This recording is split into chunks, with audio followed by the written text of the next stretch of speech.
ಕಾರಣ ಇಷ್ಟೇ. ಮೊನ್ನೆ ಇದೇ ತಿಂಗಳ 7ನೇ ತಾರೀಕು ತುರುವೇಕೆರೆಯ ಯುವ ಆಗಿರುವಂಥ ಶಿವರಾಜ್ ಅವರು ಅನಧಿಕೃತವಾಗಿ ಅವರಿಗೆ ನಿಯೋಜಿಸಿರುವಂಥ ಒಂದು ವಾಹನ ಮಾಗಡಿಯಲ್ಲಿ 2-3 ದಿನಗಳ ಕಾಲ ಅವರ ಮನೆಯ ಶೆಡ್ನಲ್ಲಿತ್ತು ಅನ್ನೋ ಒಂದು ಮಾಹಿತಿ ಹಿನ್ನೆಲೆಯಲ್ಲಿ ನಮ್ಮ KRS ಪಕ್ಷದ ರಾಜ್ಯ SC ಘಟಕದ ಕಾರ್ಯದರ್ಶಿಯಾಗಿರುವಂಥ ಚೆನ್ನೈಯವರು ಪ್ರಶ್ನೆ ಮಾಡಿದಂಥ ಸಂದರ್ಭದಲ್ಲಿ ಇಲ್ಲಿ ಒಂದಷ್ಟು ಯುವ ಜೊತೆ ಒಂದಷ್ಟು ಮಾತಿನ ಚಕಮಕಿ ಆಗಿದೆ. ಅದಾದ ನಂತರ ಒಂದಷ್ಟು ಪ್ರಕರಣ ಬಹುತೇಕರು ನೀವು ನಮ್ಮ KRS ಪಕ್ಷದ ವಿಚಾರಗಳನ್ನು ನೋಡ್ತಾ ಇರುವಂಥವ್ರು ಗಮನಿಸಿದ್ರ. ಹಾಗಾಗಿ ಪ್ರಕರಣ ನಡೆದಂಥ ಸಂದರ್ಭದಲ್ಲಿ ಇದ್ದಂಥವರು ನಮ್ಮ ಚೆನ್ನೈ ಅವರು ಹಾಗೂ ತುರುವೇಕೆರೆಯ ತಿಮ್ಮಪ್ಪ ಅವರಂತೂ ಇಲ್ಲಿನ ಯುವ ಸಂಬಂಧಿಕರು ಅಥವಾ ಅವರ ಗೂಂಡಾಗಳು ಏನೋ ಗೊತ್ತಿಲ್ಲ, ಇವರು ನಾವು KRS ಪಕ್ಷದವರು ಹಣಕ್ಕೆ ಬೇಡಿಕೆಯನ್ನು ಇಟ್ಟು ನಮ್ಮ ವಿಚಾರಗಳನ್ನು ಇಟ್ಕೊಂಡು ಇವರಿಗೆ ಮಾನಸಿಕವಾಗಿ ಅಲ್ಲೇ ನಡೆದಿದೆ. ಅದಾದ ನಂತರ ನಾವು KRS ಪಕ್ಷದ ನಮ್ಮ ಮಂಡ್ಯ ರಾಮನಗರ ಜಿಲ್ಲಾ ಪ್ರಧಾನ ಕಾರ್ಯದರ್ಶಿ ಆಗಿರುವಂಥ ಚಂದ್ರು ಅವರು ಹಾಗೂ ಜಿಲ್ಲಾಧ್ಯಕ್ಷ ಆಗಿರುವಂಥ ಗಂಗಾಧರ್ ಅವರು ಈ ಘಟನೆ ಆದ ನಂತರ ಪೊಲೀಸ್ ಸ್ಟೇಷನ್ಗೆ ಬಂದು ಇಲ್ಲಿ ಅವರಿಗೆ ಸಹಾಯ ರೀತಿಯಲ್ಲಿ ಸಹಕರಿಸಿರ್ತಾರೆ, FIR ಮಾಡಿಸಿರ್ತಾರೆ.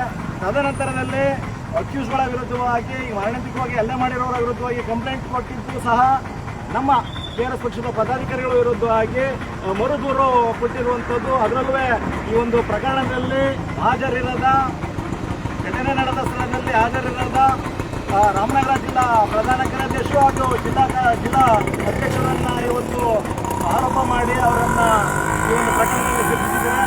ಯಾವ ಕಾರಣಕ್ಕಾಗಿ ಈ ಪ್ರಕರಣದಲ್ಲಿ ಪ್ರಕರಣವಿದ್ದಂಥದ್ದು ಏನೋ ಪ್ರತಿ ದೂರು ಬಂದಾಗ ಇವರನ್ನ ಮೇನ್ ಆಗಿರುವಂಥರ ಸೇರಿಸುವಂಥದ್ದು ಇರುತ್ತೆ. ಆದರೆ ಈ ಪ್ರಕರಣದಲ್ಲಿ ಎಲ್ಲೂ ಕಾಣಿಸ್ಕೊಳ್ತಾ ಇರುವಂಥವ್ರು ಈ ಪೊಲೀಸ್ ಸ್ಟೇಷನ್ಗಳಲ್ಲಿ FIR ಆಗುವಂಥದ್ದನ್ನ ಇಲ್ಲಿ ಘಟನೆ ನಡೀತದೆ ಹೋಗಿ ಅಂತ ಮಾಹಿತಿ ಕೊಟ್ಟಂಥವ್ರನ್ನ ಇವರು ಸೇರಿಸ್ಕೊತಾರೆ. ಅಂದರೆ ಯಾವ ಹಂತದಲ್ಲಿ ಇವತ್ತು ಪೊಲೀಸ್ ಸ್ಟೇಷನ್ಗಳಲ್ಲಿ ಇಲಾಖೆ ತನಿಖೆಗಳು ನಡೀತಾ ಇದ್ದಾವೆ ಅನ್ನೋದನ್ನ ಪ್ರಶ್ನೆ ಮಾಡಬೇಕು. ಮತ್ತು ಸಾರ್ವಜನಿಕರು ಬಹುತೇಕ ಸಂದರ್ಭದಲ್ಲಿ ನ್ಯಾಯವನ್ನು ಹುಡುಕೊಂಡು ಸ್ಟೇಷನ್ಗಳಿಗೆ ಬಂದಂಥ ಸಂದರ್ಭದಲ್ಲಿ ಅವರು ಲಭ್ಯ ಇರುವಂಥ ವಿಡಿಯೋ ಸಾಕ್ಷಿಗಳನ್ನು ಪರಿಗಣಿಸಿ ಯಾರಿಗಾದ್ರೂ ಹಲ್ಲೆ ಆಗಿದ್ದು ಏನಾದ್ರು ಹೊಡೆದಿದ್ದಾಗಿದ್ರೆ ಅದನ್ನು ಬಹುತೇಕ ಸಂದರ್ಭದಲ್ಲಿ ಇಮಿಡಿಯೇಟಾಗಿ FIR ಮಾಡಲ್ಲ. ಆದರೆ ಇವ್ರಿಗೆ ನೆಕ್ಸ್ಟ್ ಡೇ ಅವರು ಬಂದು ಎದುರುದಾರರು ಯಾರಿರ್ತಾರೆ ಅವ್ರು ಕಂಪ್ಲೇಂಟ್ ಕೊಟ್ಟ ತಕ್ಷಣ ನಮ್ಮವ್ರ ಮೇಲೆ FIR ಆಗಿದೆ. ಹಾಗಾಗಿ ಇವರು FIR ಮಾಡಬೇಕಾದ್ರೆ ಅನುಸರಿಸಿದ ಕ್ರಮಗಳನ್ನ ಬಗ್ಗೆ ಯಾವ ರೀತಿ ಇವರು ತಗೊಂಡಿದ್ದಾರೆ ಅನ್ನೋ ವಿಚಾರಗಳನ್ನ ಇದೇ ರೀತಿ ಬೇರೆ ಎಲ್ಲ ಪ್ರಕರಣಗಳು ತಗೊಳ್ತಾರ. ಯಾವ ರೀತಿ ಇಲ್ಲಿ ನಾವು ಕೊಟ್ಟಿರುವಂಥ ದೂರಿನನ್ವಯ ಒಂದು ಏನು ಮಾನಸಿಕ ಹಲ್ಲೆ ಮಾಡಿದರೆ ಅವರ ಬಂಧಿಸುವಂಥ ಕೆಲಸ ಆಗಿದೆಯಾ, ಮತ್ತೆ ತನಿಖೆ ಯಾವ ಹಂತದಲ್ಲಿದೆ ಅನ್ನೋದನ್ನ ವಿಚಾರಿಸಲಿಕ್ಕೆ ರಾಜ್ಯ ಸಮಿತಿ ಹಲವು ಪದಾಧಿಕಾರಿಗಳು ಹಾಗೂ ರಾಮನಗರ ಹಾಗೂ ತುಮಕೂರು ಜಿಲ್ಲೆಯ ಹಲವು ಪದಾಧಿಕಾರಿಗಳು ಬಂದಿರುವಂಥದ್ದು. ಇಲ್ಲಿ ಬನ್ನಿ ನೋಡೋಣ, ಅಲ್ಲಿ ಸಂಬಂಧಪಟ್ಟ ಇನ್ವೆಸ್ಟಿಗೇಷನ್ ಆಫೀಸರ್ ಯಾರಿರ್ತಾರೆ ಅಥವಾ ಠಾಣಾಧಿಕಾರಿಗಳು ಯಾರಿರ್ತಾರೆ ಅವ್ರ ಹತ್ರ ಮಾಹಿತಿ ಹೋಗೋಣ. ಹಿಂದೆ ಮುಂದೆ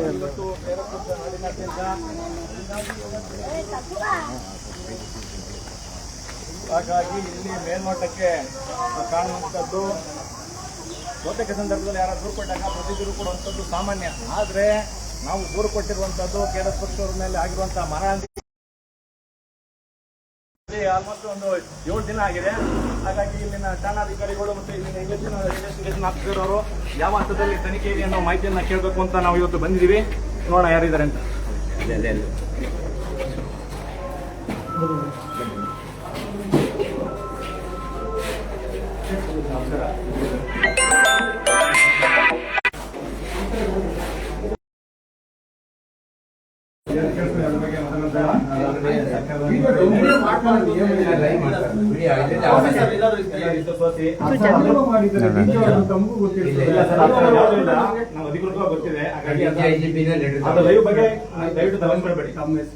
ನಾನು ಅರುಣ್ಕುಮಾರ್ ಯತ್ಮಲಗೌಡ ಅಂತೇಳಿ KRS ಪಕ್ಷದ ರಾಜ್ಯ ಸಂಘಟನಾ ಕಾರ್ಯದರ್ಶಿ ಹಾಗೂ ರಾಮನಗರ ಜಿಲ್ಲಾ ಉಸ್ತುವಾರಿ. ಕಂಪ್ಲೇಂಟ್ ಕೊಡಬೇಕು, ನಾವು ವಿಚಾರ ತಿಳ್ಕೊಂಡು ಆಕ್ಷನ್ ಇಲ್ಲಿ ಆಗಿರುವಂತ ಘಟನೆಗಳ ಬಗ್ಗೆ FIR ಬಗ್ಗೆ ವಿಚಾರಕ್ಕೆ ಬರಕ್ ಬಂದಾಗ ನಾವು ವಿಚಾರ ಇದು ಇನ್ನ ವಿಚಾರಣೆ ಹಂತದಲ್ಲಿ ಇರೋದ್ರಿಂದ ನಾವ್ ಹೆಂಗ್ ಹೇಳಕ್ಕಾಗತ್ತೆ ಮೊಬೈಲ್ ಅಲ್ಲಿ ಸಾರ್ವಜನಿಕವಾಗಿ ಮಾಹಿತಿ ಕೊಡಬೇಕು. ಈ ಬಹುತೇಕವಾಗಿ ಸ್ಟೇಷನ್ಗಳಲ್ಲಿ ಕಂಪ್ಲೇಂಟ್ ಅನ್ನ ತಗೊಂಡು ನಮ್ಮ ಮುಂದಿನ ಹಂತಕ್ಕೆ ನಾನು ರಘುನಂದನ್ ಅಂತ ರಾಜ್ಯ ಸಂಘಟನಾ ಕಾರ್ಯದರ್ಶಿ. ನಾನು ಕೂಡ ಒಂದು 2 ಪಾಯಿಂಟ್ ನಿಮ್ಗೆ ಹೇಳ್ಬೋದು. ಒಂದೇ ಹಾಕಿದ್ರಿ ನಾವು ಒಬ್ಬರೇ ಈಗ ನಾನು 2 ಪಾಯಿಂಟ್ ಹೇಳ್ಬಿಡ್ತೀನಿ ಸರ್. ಒಂದು ವಿಡಿಯೋ ಲೈವ್ ಮಾಡುವಂತದ್ದು ಆಲ್ರೆಡಿ ನನ್ನೇ ಹೇಳ್ತೀನಿ.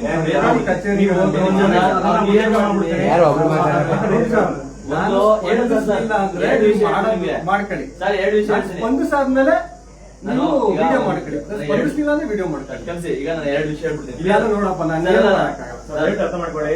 ಸರ್ ಅಲ್ಲಲ್ಲ, ನೀವು ಕೇಳಕ್ ಬರ್ತಿರೋದು ಆಗ್ಲೇ ತನಿಖೆ ಎಫ್ಐಆರ್ ದಾಖಲಾಗಿ ತನಿಖೆಯಲ್ಲಿ ಇರುವಂತ ಕೇಸ್ ವಿಚಾರ ಮಾಡಕ್ ಅದ್ರ ಬಗ್ಗೆ 2 ವಿಷಯ ಹೇಳ್ತೀನಿ. ಅದಕ್ಕೆ ನಾನು ಮಾಹಿತಿ ಏನ್ ಕೊಡ್ಬೇಕು ನಮ್ಗೆ ಗೊತ್ತಿರ್ತದೆ, ಕರೆಕ್ಟ್ ಅಲ್ವಾ? RTN ಮಾಹಿತಿ ತಗೊಳ್ಳಿ, ಕೊಡ್ತೀವಿ.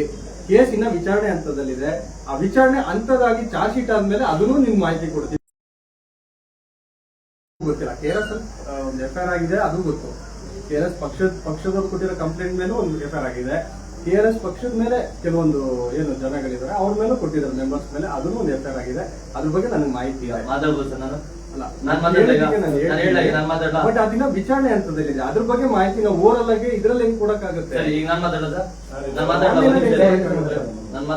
2 ಪಾಯಿಂಟ್. 1 ಪಾಯಿಂಟ್ ಮೊದಲನೇದು ಪೂರ್ತಿ ಕೇಳ್ಕೊಳ್ಳಿ. ಈಗ ಆಲ್ರೆಡಿ ಬೇರೆ ರಾಜ್ಯದ ಕೋರ್ಟ್ಗಳಲ್ಲಿ ಈಗ ಆದೇಶ ಆಗಿದೆ. ಏನು ಇದನ್ನ ಸಾರ್ವಜನಿಕವಾಗಿ ಸಾರ್ವಜನಿಕ ಸ್ಥಳ ಯಾವುದೇ ಸರ್ಕಾರಿ ಕಚೇರಿಗಳು ಅಲ್ಲೇ ಇಲ್ಲ, ಎಲ್ಲೇ ಹೋದ್ರು ಲೈವ್ ಅಥವಾ ವಿಡಿಯೋ ಮಾಡಬಹುದು ಅನ್ನೋದು 1 ಪಾಯಿಂಟ್. ಇನ್ನೊಂದು ಹೇಳಿ, ಈಗ ನೀವು ರಘುನಾಥ್ ಅವರೇ, ಒಂದ್ ನಿಮಿಷ ನಮ್ಗೆ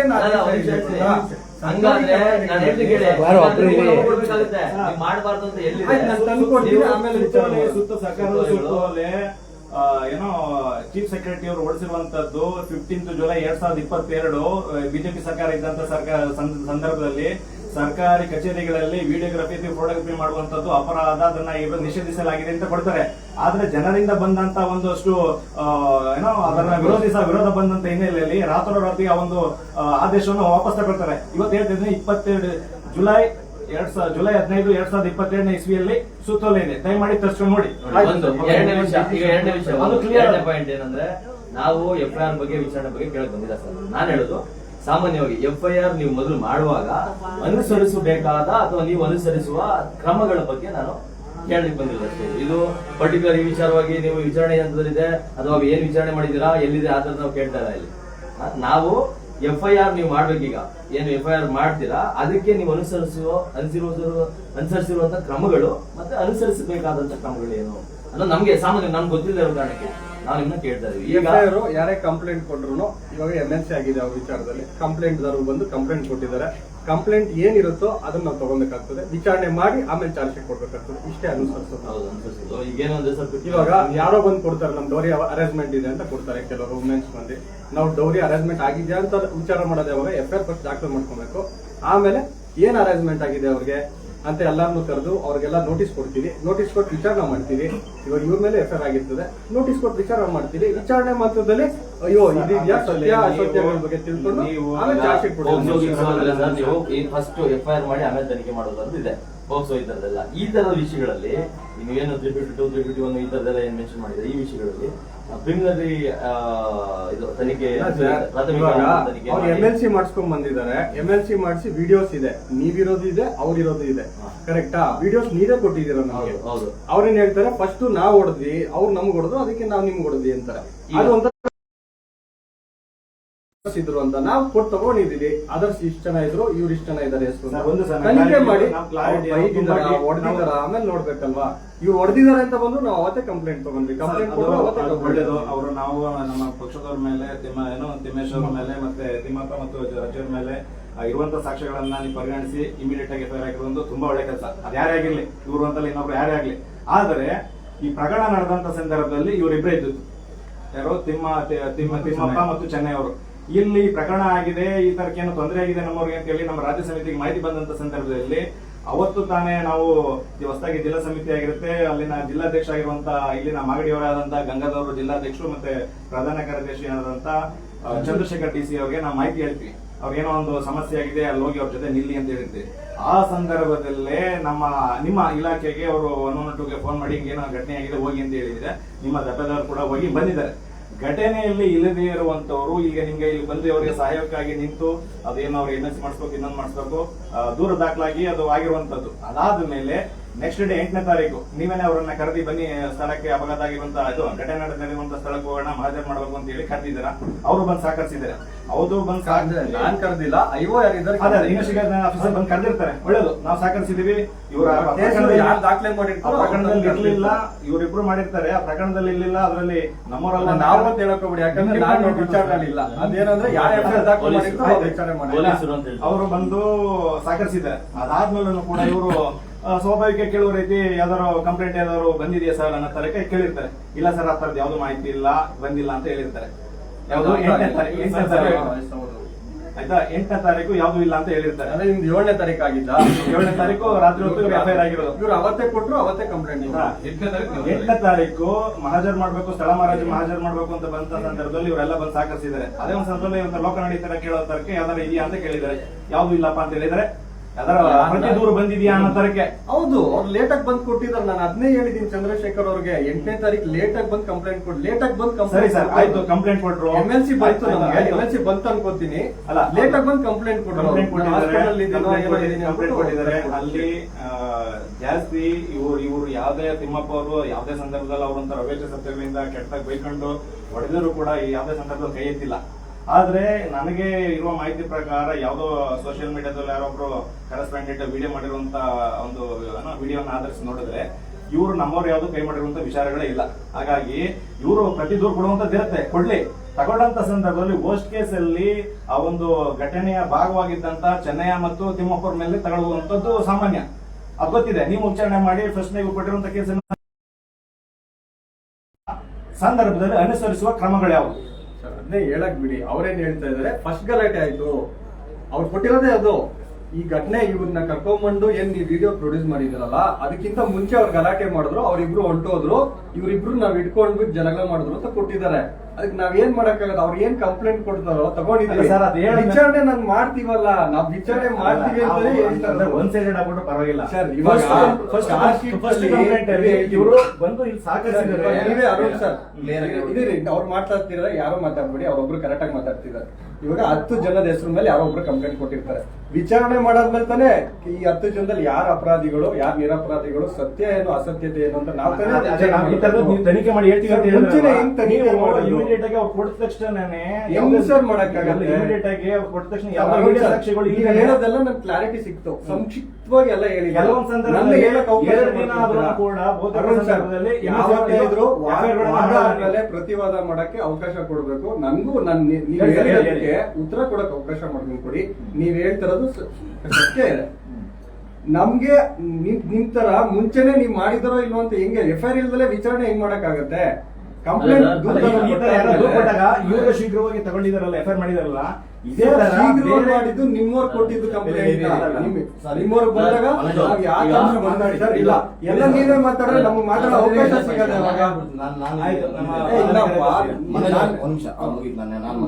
ಯಾಕೆಂದ್ರೆ ನನ್ನ ಮೇಲೆ ಆಗಿದೆ. ನನಗೆ ಒಂದು 7-7:30 ನನಗೆ ಗೊತ್ತಾಗುತ್ತೆ ಇಲ್ಲಿ ಗಲಾಟೆ ಆಗ್ತಾ ಇದೆ ಅಂತ ಹೇಳಿ. ಅಲ್ಲಿವರೆಗೂ ನನ್ಗೆ ಯಾರು ಗೊತ್ತಿರಲ್ಲ, ಸೋಷಿಯಲ್ ಮೀಡಿಯಾದಲ್ಲಿ ನೋಡಿರಲ್ಲ. ಹಾಗಾಗಿ ನಾನು ಸಡನ್ಲಿ CP ಅವ್ರಿಗೆ ನಾನು ಫೋನ್ ಮಾಡ್ತೀನಿ. ಅವರು 2 ಸತಿ ಮಾಡ್ತೀನಿ, ಎತ್ತಲ್ಲ. ಆಮೇಲೆ ತಿರ್ಗಾ ಮತ್ತೆ ಮುತ್ತುರಾಜ್ ಅವ್ರಿಗೆ ನಾನು ಫೋನ್ ಮಾಡಿ ಹೇಳ್ತೀನಿ, ಸರ್ ನಮ್ಮವ್ರ ಮೇಲೆ ಅಲ್ಲೇ ಮಾಡ್ತಾ ಇದಾರಂತೆ, ದಯವಿಟ್ಟು ಅವ್ರನ್ನ ಕಾಪಾಡಿ ಸರ್ ಅಂತ ಹೇಳಿ. ಅವಾಗ ಅವರು ಇಲ್ಲಿನ ಸಿಬ್ಬಂದಿಗಳನ್ನ ಕಳ್ಸಿಕೊಟ್ಟಿದ್ದಾರೆ. ಅದಾದ್ಮೇಲೆ ಅದು ಗಲಾಟೆ ಆದ್ಮೇಲೆ ನಾನು ಎಲ್ಲರಿಗೂ ಫೋನ್ ಮಾಡ್ಕೊಂಡು ಬಂದಿರ್ತೀನಿ. ತಿರ್ಗಾ ಮತ್ತೆ 2-3 ಸತಿ ಮಾಡಿ, ಸರ್ ಸಿಕ್ಕಿಲ್ವಂತೆ, ನೋಡಿ ಸರ್ ಕರ್ಕೊಂಡ್ ಬನ್ನಿ ಸರ್, ಹೊಡಬಿಡ್ತಾರ ಇಲ್ಲ ಅಂತ ಹೇಳಿ. ಸರಿ ಆಯ್ತು ಅಂತ ಹೇಳಿ ಪೊಲೀಸ್ ಸ್ಟೇಷನ್ಗೆ ಅವರು ರವಿಕುಮಾರ್ ಅವರು ಕರ್ಕೊಂಡ್ ಬರ್ತಾರೆ. ಇವ್ರಿಬ್ರು ತಿಮ್ಮಪ್ಪ ಮತ್ತೆ ಇವ್ರನ್ನ. ನಾನು ಸಹ ಒಂದು 8-8:30 ಆಗುತ್ತೆ ಅನ್ಸುತ್ತೆ. ನಾನು ಅವಾಗ ಸ್ಟೇಷನ್ ಹೊರಗೆ ಬರ್ತೀನಿ. ಬಂದಾಗ ನಿಮ್ಮ ಹತ್ರ ಮಾತಾಡ್ತೀನಿ. ಅವರು ಆಪೋಸಿಟ್ ಫುಲ್ ಹೇಳ್ಬಿಡ್ತೀನಿ. ಆಮೇಲೆ ಮಾತಾಡ್ತೀವಿ. ಮಾತಾಡ್ಬಿಟ್ಟು ಆಯ್ತು ಹೇಳಿ, ಆಯ್ತು ಈಗ ಯಾರ್ದೇನಿದೆ ತನಿಖೆ ಮಾಡ್ತೀವಿ, ನೀವು FIR ಮಾಡಿರ್ತೀವಿ, ನೀವು ಹೋಗ್ತೀವಿ. ಓಕೆ ನಾವು ಆಯ್ತು ಅಂತ ಹೇಳಿ ತಿರ್ಗಾ ಮತ್ತೆ MLC ಕರೆಕ್ಟಾಗಿ ಇದೀನಿ ಪಾಪ ಹೇಳಿದ್ರಿ. ಓಕೆ ನಾವೇನಾರು ನಿಮ್ ಜೊತೆ ಕಂಪ್ಲೇಂಟ್ ಸ್ಪಂದಿಸಿದಿರಿ. ನೀವೇನು ಹೇಳ್ಬಿಟ್ಟು ನಮ್ಗೆ ಮಾಹಿತಿ ಬಂದಿದ ತಕ್ಷಣ ಸ್ಪಾಟ್ ವಿಸಿಟ್ ಮಾಡಿದೀವಿ, ಸ್ಪಾಟ್ ಅಲ್ಲಿ ಇದೀವಿ. ನಿಮ್ ವಿಡಿಯೋದಲ್ಲೂ ನಾವು ಸ್ಪಾಟ್ ಆಗಿದ್ದೀವಿ. ನಾನು ಮುಗಿಸ್ಬಿಡ್ತೀನಿ. MLC ಮಾಡಕ್ ಅವಕಾಶ ಮಾಡ್ಕೊಟ್ಟಿದ್ದೀವಿ. ಅದಾದ್ಮೇಲೆ MLC ಕರ್ಕೊಂಡು ಹೋದ್ಮೇಲೆ ಅಲ್ಲಿ ಏಕಾಏಕಿ 15-20 ಜನ ಬರ್ತಾರೆ ಹಾಸ್ಪಿಟಲ್ ಹತ್ರನೇ, ಗಲಾಟೆ ಮಾಡ್ತಾರೆ ನಮ್ಮ ಮೇಲೆ. ಇವ್ರು ಒಡೆಕ್ ಹೋಗ್ತಾರೆ. ನಾವೇನ್ ಮಾಡ್ತೀವಿ ಅವಾಗ ಇಮಿಡಿಯೇಟ್ಲಿ ಪೊಲೀಸ್ ಫೋನ್ ಮಾಡ್ತೀವಿ. ತಿರ್ಗಾ ಮತ್ತೆ 2 ಸ್ಟಾಫ್ ಕಳಿಸ್ತೀರಾ. ಅವರು ಸಹ ನೋಡಿದ್ದಾರೆ ಅಲ್ಲಿ ಎಷ್ಟು ಜನ ಬಂದಿದ್ರು, ನಮ್ಮ ಮೇಲೆ ಅಲ್ಲೇ ಮಾಡ್ಲಿಕ್ಕೆಲ್ಲ ಪ್ರಯತ್ನ ಪಟ್ರು ಅಂತ ಹೇಳಿ. ನಾವು ಕಂಪ್ಲೇಂಟ್ ಕೊಟ್ರೆ ಅದನ್ನು 1 ನಿಮಿಷ ಸರ್, 1 ನಿಮಿಷ. ಆಮೇಲೆ ತಿರ್ಗಾ ಮತ್ತೆ ಪೊಲೀಸ್ನವರೆಲ್ಲ ಸಂಭಾಳಿಸಿ ಅವ್ರ ಪೊಲೀಸ್ನವ್ರ ಜೊತೆನೇ ಇವ್ರಿಬ್ಬರನ್ನು ಸಹ ಇಲ್ಲಿಗೆ ಕಂಪ್ಲೇಂಟ್ ಕೊಡಕ್ ನಡಿ ಅಂತ ಹೇಳಿ ಇವ್ರು ಕಳ್ಸ್ಕೊಡ್ತೀವಿ. ಸ್ಟೇಷನ್ ಹತ್ರಕ್ಕೆ ಬರ್ತಾರೆ. ನಾವು ಸಹ ಹಿಂದೆಲ್ಲ ಬರ್ತೀವಿ. ಅವರು ಸಹ ಸ್ಟೇಷನ್ ಬರಲ್ಲ. ಅದಾದ್ಮೇಲೆ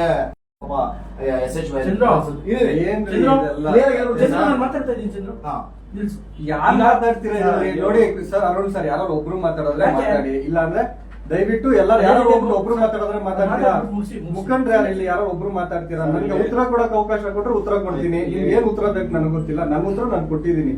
ದಯವಿಟ್ಟು ಯಾರು ಎಲ್ಲ ಈಚೆ ಇದ್ದೆ ಯಾರು ಒಬ್ರು ಕೂತ್ಕೊಂಡು ಮಾತಾಡ್ತಾರೆ. ಅಲ್ಲ ಅಲ್ಲ, ಒಂದ್ ನಿಮಿಷ, ನೀವು ಒಂದ್ ಇಬ್ರು ಇದ್ದೆ, ಚಂದ್ರ ಅವ್ರು ನೀವು ಇದ್ದೆ, ಒಂದ್ ಮಿಕ್ಕವರೆಲ್ಲ ಹೊರಗಡೆ ಇದ್ದೀರಾ?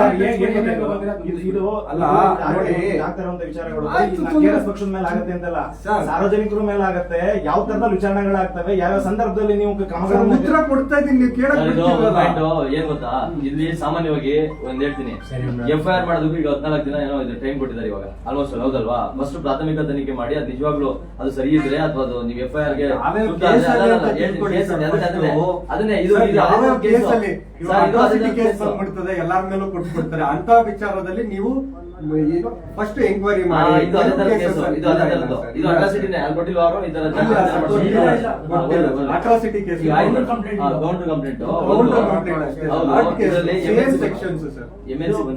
MLC ಬಂದಿದೆ ತಗೊಂಡಿದ್ದೀವಿ ಸರ್. MLC ಏನಿರುತ್ತೆ ಗೊತ್ತಿರುತ್ತೆ. ಒಂದು ಅದಾದ್ಮೇಲೆ ಸರ್ಟಿಫಿಕೇಟ್ ಬಂದ್ಮೇಲೆ ಗೊತ್ತಾಗತ್ತೆ MLC ಜಸ್ಟ್ ಈ ತರ ಒಂದು ಪೇಷಂಟ್ ಬಂದು ಈ ತರ ನಮ್ಗೆ ಏಟ್ ಆಗಿದೆ ಅಂತ ಯಾರೋ ಹೊಡೆದಿದ್ದಾರೆ ಅಂತ ಕೊಟ್ಟಿದ್ದಾರೆ, ಜಸ್ಟ್ ಇನ್ಫಾರ್ಮೇಶನ್ ಬರುತ್ತೆ. ನಾವು ಅದನ್ನ ಹೋಗಿ ಹಾಸ್ಪಿಟಲ್ ಹೋಗಿ ವಿಚಾರಣೆ ಮಾಡ್ತೀವಿ, ಏನಿದೆ ಏನಂತ ನಿಮ್ಗೆ ಏನಾಗಿದೆ ಅಂತ ಕಂಪ್ಲೇಂಟ್ ತಗೋತೀವಿ. ಅವ್ರು ಏನಂತಾರೆ, ಇಲ್ಲ ನಾವು ಸ್ಟೇಷನ್ ಬಂದು ಕೊಡ್ತೀವಿ ಅಂತಾರೆ. ಸ್ಟೇಷನ್ ಲೇಟಾಗಿ ನಾಳೆ ಬಂದು ಕಂಪ್ಲೇಂಟ್ ಕೊಡ್ತಾರೆ. ನಾವು ಅವ್ರ ಕಂಪ್ಲೇಂಟ್ ಅಲ್ಲಿ ಏನಿದೆಯೋ ಹೌದು ಇಷ್ಟು ಜನ ನಿಮ್ ವಿಡಿಯೋದಲ್ಲಿ ನೋಡಿದ್ವಿ, ನಿಮ್ದು ಕೇಸ್ ಆಗಿದೆ ಆ ವಿಚಾರವಾಗಿ, ಇಲ್ಲ ಸರ್ ಮೊದಲು ಅವ್ರು ಹೊಡೆದಿದ್ರು ಅಂತ ಹೇಳ್ತಾರೆ, ಕಂಪ್ಲೇಂಟ್ ತಗೊಂಡಿರ್ತಾರೆ. ನಾವ್ ಏನ್ ಅರುಣ್ ಸರ್ ಇಷ್ಟೇ ಆಗಿರೋದು. ಅದು ಕೆಲವು ಕೇಸಸ್ ಅಲ್ಲಿ ಮಾತ್ರ 5 ಗಂಟೆ ಅಟ್ರಾಸಿಟಿ ಆಗಿಲ್ಲ. 8 ಗಂಟೆವರೆಗೂ ಇಲ್ಲೇ ಇದ್ದೀವಿ, ಯಾರು ಸಹ ಮಾಹಿತಿ ಕೊಡ್ಲಿಲ್ಲ. 8 o'clock ವರ್ಗೂ ಅವ್ರು ಕೊಟ್ಟೇ ಇಲ್ಲ ಕಂಪ್ಲೇಂಟ್ ನಮ್ಗೆ. ನೆಕ್ಸ್ಟ್ 4ನೇ ದಿನ ಬೆಳಗ್ಗೆ ಕೊಟ್ಟಿದ್ದಾರೆ. 8ನೇ ತಾರೀಕು 17 ಗಂಟೆ ಅಂದ್ರೆ ಎಷ್ಟು ಸರ್? 5 ಗಂಟೆಗೆ 5 ಗಂಟೆಯಲ್ಲಿ ಮತ್ತೆ 8 ಗಂಟೆಯಲ್ಲಿ ಅಂತ ನೀವು ಹೇಳ್ತಿದ್ದೀರಾ? ಅಂದ್ರೆ 8 ಗಂಟೆ ನೈಟ್ ಬಂದಿರೋದು. ಅಂದ್ರೆ 8 ಗಂಟೆ ತನಕ ಇಲ್ಲೇ ಇದ್ರು ಕೂಡ ಬೆಳಗ್ಗೆ 8 ಗಂಟೆ ರಾತ್ರಿ 17:50 ಮೋಸ್ಟ್ಲಿ ಒಂದು 5:15 ಆಗಿದೆ. ಸ್ಟೇಷನ್ ಹೌಸ್ ಆಫೀಸರ್ ಯಾರಿರ್ತಾರೆ ಕಾಪಿ ಪ್ರಕಾರ ಕಂಪ್ಲೇಂಟ್ ಯಾರು ಕೊಡ್ತಾರೋ ಅವ್ರಿಗೆ FIR ಮಾಡಬೇಕು. ಇವಾಗ ನೀವು ಕೊಟ್ಟಿರೋ ಕಂಪ್ಲೇಂಟ್ ಅವ್ರ ಅನುಮತಿ ತಗೊಂಡು ನಾನು FIR ಮಾಡ್ಲಾ?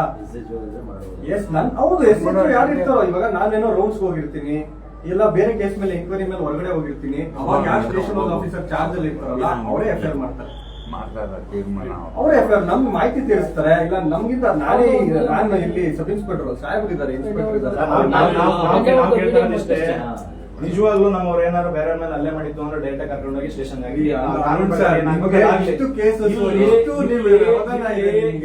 ನೀವು ನಮ್ಮ ಹತ್ರ ನಮ್ಮ ಮೇಲೆ ನಮ್ಮ ಪಕ್ಷದವರ ಮೇಲೆ ಹೊಡೆದಿರುವಂತದ್ದು ಬಲವಾಗಿರುವಂತ ನಾವಲ್ಲ ರೀ, ಯಾರು ಸಾರ್ವಜನಿಕರ ಮೇಲೆ ಅಲ್ಲೇ ಮಾಡಿರೋ ನಾವಂತ ಹೇಳ್ಬೇಡಿ, ಯಾರೋ ಮಾಡಿರೋದ ಅವ್ರ ಮೇಲೆ ಅಲ್ಲೇ ಅಲ್ಲೇ ಅಂದ್ರೆ ನೀವಂತ ಹೇಳಿಲ್ಲ ಅರುಣ್ ಸರ್. ನೀವು ಯಾವತ್ತಿಂದ ನನ್ಗೆಲ್ಲ ಹೇಳಿದ್ರ ಬಂದಾಗಿಂದ ನನಗೂ ಅವಕಾಶ ಮಾಡ್ಕೊಡಿ. ಇರಿ ಬ್ರದರ್, ಒಂದ್ ನಿಮಿಷ ಇರಿ ಬ್ರದರ್, ಎಲ್ಲರೂ ಮಾತಾಡ್ತಾರೆ. ಆಯ್ತಾಯ್ತು, ನಾನು ಇವ್ರಿಗೆ ಹೇಳ್ತಾ ಇರೋದು, ಚೆನ್ನಯ್ಯ ಮತ್ತೆ ತಿಮ್ಮಣ್ಣ ಬಂದ್ರು ಕೇಳಿ, ಅವ್ರು ಬಂದಾಗ ನೀಟಾಗಿ ಕುಣಿಸಿ ಅವ್ರ ಕಂಪ್ಲೇಂಟ್ ನ ಆಲಿಸಿ ಅವ್ರಿಗೆ ಏನೇನ್ ಬೇಕು ಸೂಕ್ತ ಕ್ರಮಗಳನ್ನ ಹಾಸ್ಪಿಟ್ಲ್ ಕಳಿಸ್ಬೇಕು, ಹಾಸ್ಪಿಟ್ಲ್ ಕಳಿಸಿ ಹೋಗಿ ಫಸ್ಟ್ ಹಾಸ್ಪಿಟಲ್ ಹೋಗಿ ಅದೇನೋ ಸ್ವಲ್ಪ ಇದಾಗಿ ಡೇಟ್ ಆಗಿತ್ತು, ಹಾಸ್ಪಿಟಲ್ ಹೋಗಿ ಅಂತ ನೀಟಾಗಿ ಅವ್ರಿಗೆ ರೆಫರ್ ಮಾಡಿ ಕೇಳಿ ಯಾರ್ಯಾರು ಬಂದಿದ್ರು. ಒಂದು ಮಿಸ್ಬಿಹೇವ್ ನಮ್ಮ ಪೊಲೀಸ್ ಕಡೆಯಿಂದ ಆಗಿದ್ಯಾ ಅವ್ರ ಹತ್ರ ತಿಳ್ಕೊಳ್ಳಿ. ಮಿಸ್ಬಿಹೇವ್ ಆಗಿದ್ರೆ ನಾವು ಈ ವಿಚಾರದಲ್ಲಿ ನೋಡಿ, ನಮ್ಗೆ ನಾವು ನೋಡಿರುವಂತ ಪ್ರಕಾರ ಮತ್ತೆ ನಮ್ಮವ್ರು ಬಂದ್ರು ಈ ತರ ಆಗಿದೆ ಅಂದ ತಕ್ಷಣ FIR ಆಗಿದೆ. ಯಾರ್ ಗೇಟ್ ಆಗಿದೆ, ನೀನ್ ಇರ್ಲಿಲ್ಲ ಅವ್ರ ಹತ್ರ ಕಂಪ್ಲೇಂಟ್ ತಗೋತೀನಿ, ನೀನ್ ಇಲ್ಲ ಅವ್ರ ಹತ್ರನೇ ಬರ್ಸ್ತೀನಿ, ನಾವೇ ಬರ್ತೀವಿ ಬೇಕಾದ್ರೆ ಹಾಸ್ಪಿಟ್ಲಿಗೆ. ಅವ್ರು ಬರೋ ಅವಶ್ಯಕತೆ ಇಲ್ಲ, ಅವ್ರ ಟ್ರೀಟ್ಮೆಂಟ್ ತಗೊಳ್ಳಿ. MLC ನಮ್ಗೆ ಬಂದಿದೆ, ನಾವೇ ಹಾಸ್ಪಿಟಲ್ ಬಂದು ಸ್ಟೇಟ್ಮೆಂಟ್ ತಗೋತೀವಿ ಅಂದಿ. ಇಲ್ಲ ಸರ್ ಬಂದು ಸ್ಟೇಟ್ಮೆಂಟ್ ಕೊಡ್ತೀವಿ ಅವರು. ಅವರೆಲ್ಲ ಕೂರಿಸಿ ನಿಧಾನಕ್ಕೆ ಮಾತಾಡಿಸಿ ಕಂಪ್ಲೇಂಟ್ ತಗೊಂಡು FIR ಮಾಡಿದೀವಿ. ಅವ್ರು ಹೆಂಗ್ ಕೊಟ್ಟಿದ್ದಾರೋ ನಿಮ್ ಬಗ್ಗೆ ನಮ್ಗೆ ಯಾವ ಮನಸ್ತಾಪ ಅಥವಾ ಭಿನ್ನಾಭಿಪ್ರಾಯಗಳಿಲ್ಲ. ನೀವು ಮಾಡೋದೆಲ್ಲ ಸರಿ ಇದೆ. ಕೇಳಿ, ಈ ವಿಚಾರದಲ್ಲಿ ಇಬ್ರನ್ನ ಅನಾವಶ್ಯಕವಾಗಿ ಇಬ್ರನ್ನ ನೀವು ಅಂದ್ರೆ ವಿಡಿಯೋ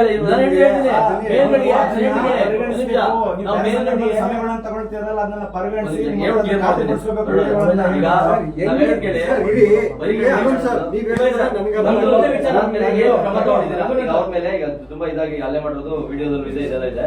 ಇಲ್ಲಿವರೆಗೂ ಏನ್ ಕ್ರಮ ತಗೊಂಡಿದ್ದೀರಾ ಅನ್ನೋದಷ್ಟೇ ನಮ್ಗೆ. ಆ ಕ್ರಮ ತಗೊಂಡಿರೋದು ವಿಚಾರಣೆ ಹಂತದಲ್ಲಿದ್ದಾಗ ತಮ್ಗೆ ಹೇಳಕ್ಕಾಗಲ್ಲ.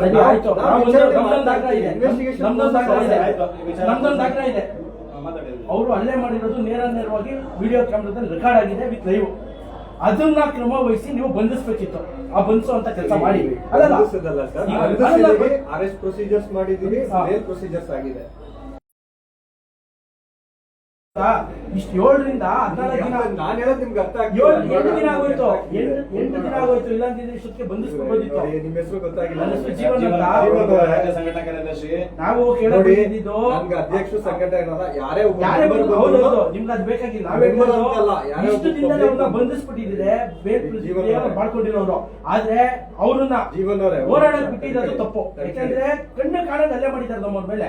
ಅಲ್ಲ ರೀ, ಅದು ಬೇಲಬಲ್ ಸೆಕ್ಷನ್ಸ್ ಇದೆ. ಅದು ನಿಮ್ಗೆ ನೀವು ಬಂಧಿಸ್ಬಿಟ್ಟಿದ್ರೆ ಆಗ್ತಿತ್ತಲ್ಲ ಅಂತ ನಾವು ಕೇಳ್ತಾ ಇರೋದು. ಬಂಧಿಸಿರೋದಂದ್ರೆ ಇಂಕ್ವೈರಿ ಕರೆದಿದೀವಿ, ಹಾಜರಾಗಿದ್ದಾರೆ. ಅವ್ರು ಹಾಜರಾಗಿಲ್ಲ ಅಂದ್ರೆ ಬಂಧಿಸ್ಬೇಕಾಗಿತ್ತು. ಅವ್ರು ಹಾಜರಾದ್ಮೇಲೆ ಏನ್ ಮಾಡಕ್ಕಾಗತ್ತೆ ರೀ? ನಮ್ಗೊತ್ತು ಎನ್ಕ್ವೈರಿ ಪ್ರೊಸೀಜರ್ಸ್. ನೀವು ನಮ್ಗೆ ಹೇಳ್ಕೊಂಡು ಕೊಡಕ್ ಬಂದ್ರೆ ಪ್ರೊಸೀಜರ್ಸ್ ಕೊಡ್ತಾ ಇಲ್ಲ. ನಾವು ಅದ್ರ ಬಗ್ಗೆ ಯಾಕೆ ಆಗಿಲ್ಲ ಅಡ್ವೊಕೇಟ್ ನ ಕೇಳಿ, ಅಡ್ವೊಕೇಟ್ ನ ಕೇಳ್ಕೊಂಡು ಕೇಳಿ, ಇದು ಏನಾದ್ರು ಪೊಲೀಸವ್ರು ಏನಾದ್ರು ಇನ್ವೆಸ್ಟಿಗೇಷನ್ ಸರಿಯಾಗಿ ಮಾಡಿಲ್ವಾ ಅಂತ ನಾಳೆ ಚಾರ್ಜ್ ಶೀಟ್ ಸಬ್ಮಿಟ್ ಮಾಡ್ತೀವಲ್ಲ ಅವಾಗ ಹೇಳಿ. ಅವಾಗ ಬೇಕಾದ್ರೆ ನೀವು ಆಕ್ಷನ್ ತಗೊಳ್ಳಿ. ಮತ್ ಇನ್ನ ತನಿಖೆ ಹಂತದಲ್ಲಿ ಇರುವಾಗ್ಲೇನೆ ನೀವು ಬಂದು ಹಿಂಗ್ ಮಾಡಿ ನಮ್ಗೆ ಹಿಂಗ್ ಡೈರೆಕ್ಷನ್ಸ್ ಕೊಡಕ್ ನಿಮ್ಗೆ ಅಧಿಕಾರ.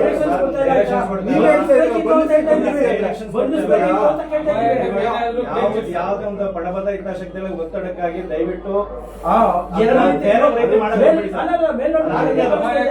ನಮ್ಗೆ ಅನ್ಸುತ್ತೆ ಅದು ಇಮಿಡಿಯೇಟ್ ಆಗಿ ನೆಕ್ಸ್ಟ್ ಅವರು ಇವತ್ತು ಬಂದು 5 ಎಷ್ಟೋ ಕಂಪ್ಲೇಂಟ್ ಕೊಟ್ಟಿದ್ದಾರೆ, ರಾತ್ರಿ 9 ಗಂಟೆಗೆ ಎಫ್ಐಆರ್ ಆಗುತ್ತೆ ಅನ್ನೋಂಗಿದ್ರೆ ಈ ತರ ಒಂದು ಆಗ್ತಾರಂತ ಕ್ರಮಗಳು ಸಾರ್ವಜನಿಕರಾದಂತ ಸಂದರ್ಭ ನಿಮ್ಮವ್ರು ಬಂದಾಗ್ಲೇ ಇಮಿಡಿಯೇಟ್ ಆಗಿ ಕಂಪ್ಲೇಂಟ್ ಕೊಟ್ಟಿದ್ದಾರೆ, ಇಮಿಡಿಯೇಟ್ ಆಗಿ ಎಫ್ಐಆರ್ ಮಾಡಿದೀವಿ. ಕಂಪ್ಲೇಂಟ್ ಕೊಟ್ಟಿದ್ದಾರೆ ಆಗುವಂತದ್ದು ಯಾರು ಒಂದು ಎಫ್ಐಆರ್ ಕೊಟ್ಟು 7 ದಿನ ನೀವೇನ್ ಗೊತ್ತಾ, ಒಂದೇ ವಿಚಾರನ 10 ಸತಿ ಕೇಳ್ತಾ ಇದ್ರ. ನಾನು ಅದಕ್ಕೆ 10 ಸತಿ ಹೇಳಿದ್ರು ಒಂದೇ ವಿಚಾರಕ್ಕೆ ಒಂದೇ ಉತ್ತರ ಇರ್ತದೆ. ಏನಂದ್ರೆ ಅವ್ರು ಯಾವಾಗ ಕಂಪ್ಲೇಂಟ್ ಕೊಡ್ತಾರೋ ಕಂಪ್ಲೇಂಟ್ ದಾರನ್ನ ಇವಾಗಲೇ ಬಂದ್ ಕಂಪ್ಲೇಂಟ್ ಕೊಡಿ. ಇವ್ರನ್ನೂ ಅಷ್ಟೇ ನಾವ್ ಹೇಳ್ಬೋದು ಬಂದ್ ಕಂಪ್ಲೇಂಟ್ ಕೊಡಿ. ಇವ್ರು ಅವತ್ತೇ ಬಂದ್ ಕಂಪ್ಲೇಂಟ್ ಕೊಡಿ, ಅವಾಗಲೇ ರಿಸೀವ್ ಮಾಡಿ ಅವಾಗಲೇ ಎಫ್ಐಆರ್ ಮಾಡ್ತೀವಿ. ಇವಾಗ ನೀವು ಲೇಟ್ ಆಗಿ ಬಂದ್ ಕಂಪ್ಲೇಂಟ್ ಕೊಟ್ರೆ ಲೇಟ್ ಆಗಿ ಬಂದ್ ರಿಸೀವ್ ಮಾಡ್ತೀವಿ. ಸರ್ ಈಗ ನಾವು ಯಾರೇ ಬಂದ್ರು ಎದುರುದಾರ ಬಂದ್ ಹೇಳಿದ್ರು ಈ ತರ ಅಂತ ಹೇಳಿದ್ರೆ ಡೇಟ್ ಆಗಿ ಏನ್ ಹೇಳಿದ್ರು ನೀವು ತಗೊಳ್ಬೇಕು ಸರ್. ಸ್ಟೇಷನ್ ಅಲ್ಲಿ ಹಂಗೆ ಸರ್ ಇರೋದು. ಎಫ್ಐಆರ್ ಸರ್ ಹಂಗಿಲ್ಲ ಸರ್, ನಾನೇ ಇದ್ದೀನಿ ಸಾಕ್ಷಿಗೆ. ನಮ್ದಿಲ್ಲೇ ಲೋಕಲ್ ಸರ್. ಒಂದ್ ನಿಮಿಷ ಸರ್. ಪ್ರಕರಣದಲ್ಲಿ ಫಸ್ಟ್ ಕೇಸ್ ಕೊಟ್ಟಾಗ ಇವ್ರು ಇಲ್ಲೆಲ್ಲ ಇವ್ರು ಇಬ್ಬರ ಮೇಲೆ ಅಲ್ಲೇ ಆಗಿರುವಂತ ಬಂದ್ಮೇಲೆ ಇವ್ರದ್ದು ನಾವು ಅಟ್ಲೀಸ್ಟ್ ಸಾಮಾನ್ಯ ಜ್ಞಾನ ನಾವು ಯೂಸ್ ಮಾಡ್ಬೇಕಲ್ಲ ಸರ್. ಇವ್ರು ಪ್ರಕರಣದಲ್ಲಿ ಏನಿಲ್ಲ ಅಂತವ್ರ ನಾವು ಏತ್ರಿಗೆ ಎಫರ್ ಮಾಡ್ತೀವಿ ಅಂತ ಚಾರ್ಜ್ ಶೀಟ್ ಪ್ರೊಡ್ಯೂಸ್ ಮಾಡಿ. ಈಗ ಅನವಶ್ಯಕವಾಗಿ ಅಲ್ಲೊಂದು ಎಷ್ಟು ಸರಿ ಕೋರ್ಟ್ಗೆ ಎಲ್ಲರೂ ಹೇಳ್ತಿದ್ವಿ, ಈಗ ಚಾರ್ಜ್ ಶೀಟ್ ಸಬ್ಮಿಟ್ ಮಾಡಿಲ್ಲ. ಈ ತರ ಯಾಕೆ ಆಗ್ಬೇಕು ಅಂತ ನಾ ಕೇಳ್ತಾ ನೀವು ಚಾರ್ಜ್ ಶೀಟ್ ಸಬ್ಮಿಟ್ ಮಾಡಿದ್ಮೇಲೆ ಕೇಳ್ರಿ Arun sir. Charge sheet submit ಮಾಡಿದಾಗ ತನಿಖೆ ಸರಿಯಾಗಿಲ್ಲ ಅಂದ್ರೆ ನಿಮ್ ಲಾಯರ್ ಮುಖಾಂತರ ನೀವು ತನಿಖೆ ಸರಿಯಾಗಿಲ್ಲ ಅಂತ ಬರ್ದಾಕಿ ಇನ್ನೊಂದು ಹೆಚ್ಚಿನ ತನಿಖೆ ಅವಶ್ಯಕತೆ ಇದೆ. ಇದರಲ್ಲಿ ಯಾರು ಇನ್ನೊಬ್ರು ಆಫೀಸರ್ಸ್ ನ ನೇಮಕ ಮಾಡಿ ತನಿಖೆಗೆ ನೀವು ಇದು ಬರೀ ಯಾವ ಪರ್ಮಿಷನ್ ಬರೀ ಅಂತ ಸಾರಿ ಅಂತ ಹೇಳೋದ. ಇಲ್ಲಿ ಪ್ರಾಮಾಣಿಕವಾಗಿ ಅದನ್ನ ಅವಲೋಕಿಸ್ಬಿಟ್ರೆ ಏನಾಗಿದೆ ಅಂತ ನಿಜವಾಗ್ಲೂ ಅವಲೋಕನೆ ಮಾಡಕ್ಕೆ ಅವಕಾಶ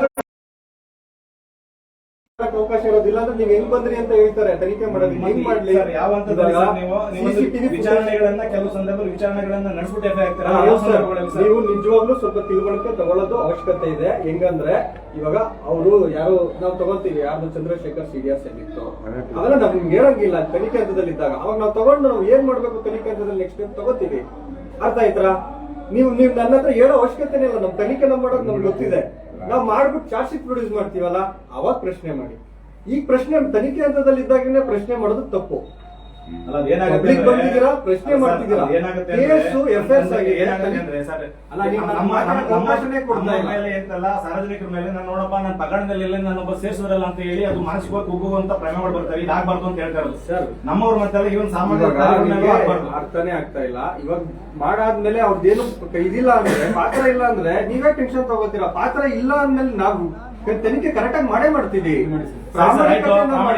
ನಿಷ್ಪಕ್ಷಪಾತವಾಗಿ ಮಾಡ್ತೀವಿ. ದಯವಿಟ್ಟು ಅದು ಹೇಳಿದ್ರಲ್ಲ, ನಿಷ್ಪಕ್ಷಪಾತವಾಗಿ ಮಾಡಿ. ನಿಷ್ಪಕ್ಷಪಾತವಾಗಿ ತನಿಖೆ ನಡೀತದೆ, ಪ್ರಾಮಾಣಿಕವಾಗಿ ಮಾಡ್ತೀವಿ. ಚಾರ್ಜ್ ಶೀಟ್ ಸಬ್ಮಿಟ್ ಮಾಡ್ತೀವಿ. ಚಾರ್ಜ್ ಶೀಟ್ ಸಬ್ಮಿಟ್ ಮಾಡಾದ್ಮೇಲೆ ತಾವು ಇನ್ನೊಂದ್ಸತಿ ಅದನ್ನ ನೋಡಿ ಅನಲೈಸ್ ಮಾಡಿ ನಿಮ್ ಗೊತ್ತಿರೋ ಅಡ್ವೊಕೇಟ್ಸ್ ಹತ್ರ ತೋರಿಸಿ ಅದ್ರಲ್ಲಿ ಏನಾದ್ರು ನಿಮ್ಗೆ ಲೂಪ್ ಹೋಲ್ಸಿದ್ರೆ ದಯವಿಟ್ಟು ನಿಮ್ಗೆ ಅಪೀಲ್ ಹೋಗೋ ಚಾನ್ಸಸ್ ಇರ್ತದೆ. ಹೈಯರ್ ಆಫೀಸರ್ಸ್ ಅಪೀಲ್ ಹೋಗ್ಬೋದು.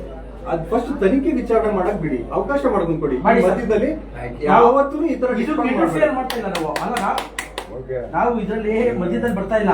ನಮ್ಗೇನ್ ಅನ್ಸುತ್ತೆ ಅಂದ್ರೆ ಈಗ ನಿಮ್ಗೇನ್ ಅನ್ಸುತ್ತೆ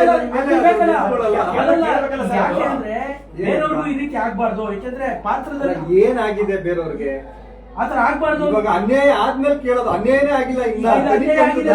ಇವರು ಓಡಾಡ್ಬೇಕಲ್ವಾ ಕೋರ್ಟ್ಗೆ, ಅಲ್ಲಿ ನೀವು ಬೇರೆ ಯಾರು ಹೇಳ್ತಾರೆ ನಿಮ್ಗೆ ಅರಿವು ಮೂಡೋದು, ನಿಮ್ಗೆ ಅರಿವು ತಿಳ್ಕೊಳ್ಳೋದು ಅವಶ್ಯಕತೆ ಇದೆ. ಎಫ್ಐಆರ್ ಆಗಿದೆ ಅಲ್ವಾ, ಇವರು ಬೇರೆ ಹೋಗೋದೇ ಬೇಡ. ಜೀವನ್ ಅವರೇ, ಹೇಗೆ ಕಾನೂನು ಬಗ್ಗೆ ಕೆಲವೊಂದು ಸ್ವಲ್ಪ ಇದೆ ಸ್ವಲ್ಪ ಇನ್ನೊಂಚೂರು ಹೆಚ್ಚಿನ ಮಾಹಿತಿ ಅದನ್ನ ಮಾಹಿತಿ ಕೊಡಿ ಸರ್, ದಯವಿಟ್ಟು ಅದನ್ನೇ ಮಾಹಿತಿ ಕೊಡಿ. ಅದು ತನಿಖೆ ಈ ಫೈಲ್ಸ್ ಬಗ್ಗೆ ಕೊಡಲ್ಲ. ಏನಂದ್ರೆ ಚಾರ್ಜ್ ಶೀಟ್ ಪ್ರೊಡ್ಯೂಸ್ ಆಗಿ ಸಿಸಿ ಆಗಿ ಟ್ರಯಲ್ ಹೋದ್ರೇನೆ ಅವ್ರು ಕೋರ್ಟ್ಗೆ ಬರ್ಬೇಕು.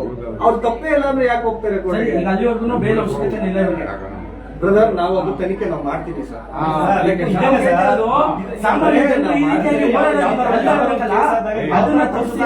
ಜನಗಳು ಗೊತ್ತಾಗ್ಬೇಕು. ಆ ಪ್ರೋಸೆಸ್ ನ ನೀವ್ ಹೆಂಗ್ ತಿಳ್ಕೊಂತ ಇದೀರಾ? ನಮ್ ತನಿಖೆ ಅದು, ತನಿಖೆ ಪ್ರೋಸೆಸ್ ಅದು. ತನಿಖೆ ಪ್ರೋಸೆಸ್ ಬಗ್ಗೆ ಹೆಂಗ್ ಹೇಳಕ್ ಆಗ್ತದೆ ನಿಮ್ಗೆ? ಆಯ್ತು ಮಾಡಿ ಸರ್, ನಿಷ್ಪಕ್ಷಪಾತವಾಗಿ ತನಿಖೆ ಮಾಡಿ, ತಪ್ಪಿತಸ್ಥರಿಗೆ ಶಿಕ್ಷೆ ಕೊಡಿಸಿ, ಅಡ್ವೊಕೇಟ್ ನ ಕೇಳಿ, ಅವರು ಸಿಪಿಸಿ, ಸಿಆರ್ಪಿಸಿ, ಐಪಿಸಿ ಓದಿರ್ತಾರೆ, ಅವ್ರನ್ನ ತಿಳ್ಕೊಳ್ಳಿ. ಅದೇ ಸರ್ ಹೇಳ್ತಾ ನೀವು ಸ್ವಲ್ಪ ಸೂಕ್ಷ್ಮತೆಗಳನ್ನು ಅವಲೋಕಿಸ್ಬಿಟ್ರೆ ಇವ್ರು ಅನಾವಶ್ಯಕವಾಗಿ ಅವಲೋಕನೆ ಮಾಡಕ್ಕೆ ಅವಕಾಶ ಮಾಡ್ಕೊಂಡ್ ಕೊಡಿ ಅಂತ ಕೇಳ್ತಾರೆ.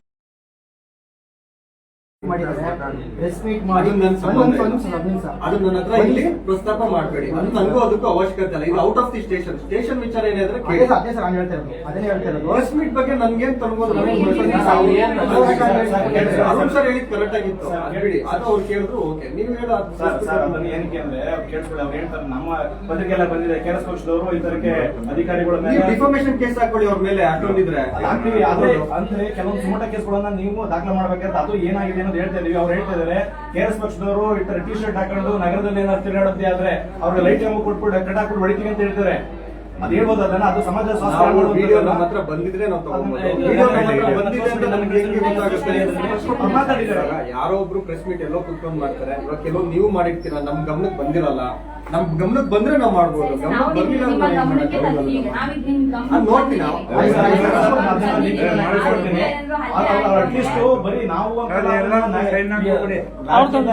ಯಾರೇ ಆತರ ಮಾತಾಡಿದ್ರು ಕೂಡ ಸಮಾಜದ ಸ್ವಾಸ್ಥ್ಯವನ್ನ ಹಾಳು ಮಾಡುವಂತ ರೀತಿ, ಜನರನ್ನ ದಿಕ್ತಪ್ಪಿಸುವಂತ ರೀತಿ, ಜನರನ್ನ ಧೃತಿಗೆಡಿಸುವಂತ ರೀತಿ ಅಂತ ಹೇಳಿ ಸುಮಟ ಕೇಸನ್ನ ದಾಖಲೆ ಮಾಡ್ಬೇಕು.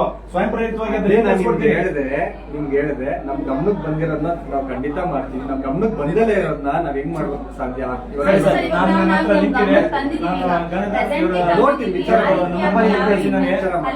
ನೋಡಿ ಅವ್ರಿಗೆ ಪರಿಗಣಿಸಿ, ಅವ್ರಿಗೆ ನೀವು ನಾವು ಅಂತಲ್ಲ, ನೀವೇ ಸ್ವಯಂ ಪ್ರೇರಿತವಾಗಿ ದಾಖಲೆ. ಬೆಂಗಳೂರು ನಾವು ರಾಜ್ಯ ಸಂಘಟನಾ ಕಾರ್ಯದರ್ಶಿ, ರಾಮನಗರ ಜಿಲ್ಲಾ ಉಸ್ತುವಾರಿ ಅರುಣ್ ಸರ್ ಅಂತ, ಅರುಣ್ ಕುಮಾರ್ ಯಶವಂತಗೌಡ, ರಾಮನಗರ ಜಿಲ್ಲಾ ಉಸ್ತುವಾರಿ.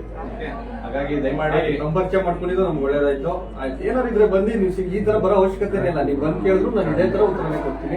ಇದೇ ತರನೇ ನಾನು ನಿಮ್ಗೆ ಸ್ಪಂದಿಸ್ತೀನಿ. ಅರ್ಥ ಆಯ್ತಾ? ಇಷ್ಟೊಂದು ಗುಂಪು ನೀವ್ ಒಬ್ಬರೇ ಬಂದಿದ್ರು ನಾನು ಇದೇ ತರ ಸ್ಪಂದಿಸಿ ಇದೇ ಉತ್ತರ ಕೊಡ್ತೀನಿ. ಹೋಗ್ಬೇಡಿ. ಅಲ್ಲ ನಾನು ಹೇಳಿದ್ದೆ ನಿಮ್ಗೆ. ಅಲ್ಲ ನಾನ್ ನೋಡಮ್ಮ, ಬರ್ಬೇಡಿ ಅಂತ ಹೇಳ್ತಾ ಇಲ್ಲ, ನಾನು ಹಿಂಗ್ ಬರ್ಬೇಡಿ ಅಂತ ಹೇಳಿಲ್ಲ. ನೀವು ಚೆನ್ನೈ ಅವ್ರು ಬಂದ್ರು ಇದೇ ಸ್ಪಂದನೆ ಇರ್ತದೆ, ಇದೇ ಉತ್ತರ ಇರ್ತದೆ. ನೀವು ಫಸ್ಟ್ ಬಂದು ಏನ್ ಮಾಡಿ ಗೊತ್ತಾ, ಒಬ್ಬರೇ ಬಂದು ಕೇಳ್ಕೊಡಿ. ನೀವು ಉಸ್ತುವಾರಿ ಆಗಿರ್ತೀರಾ, ಬಂದು ಒಬ್ಬರೇ ಬಂದು ಕೇಳ್ಕೊಡಿ.